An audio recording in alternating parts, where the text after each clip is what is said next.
5 ধরনের মানুষ থেকে দূরে থাকুন।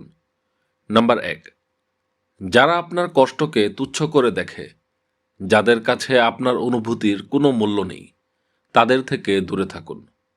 নাম্বার 2, যারা সব কিছুতে নেতিবাচকতা খোঁজে, ভালোতেও সমস্যা দেখার অভ্যাস যাদের, তাদের থেকে দূরত্ব বজায় রাখুন। নাম্বার 3, নকল শুভাকাঙ্ক্ষী, আপনার ভালো দেখতে যাদের অস্বস্তি হয়, তাদের থেকে 100 হাত দূরে থাকুন। নাম্বার 4, যারা প্রয়োজন ছাড়া আপনাকে মনে রাখে না, নিজের স্বার্থ ছাড়া আপনাকে এড়িয়ে চলে, এখন থেকে তাদেরকে আপনিও এড়িয়ে চলুন। 5, যারা আপনাকে নিজের মতো থাকতে দেয় না, অন্যায়ভাবে চুপ করিয়ে দেয়, বদলাতে আপনাকে বাধ্য করে, তাদের থেকে অবশ্যই দূরে থাকুন। আসলে সবাইকে ধরে রাখার নাম জীবন না, আত্মসম্মান রক্ষার জন্য কিছু মানুষকে ছেড়ে দেওয়াও জীবনেরই অংশ।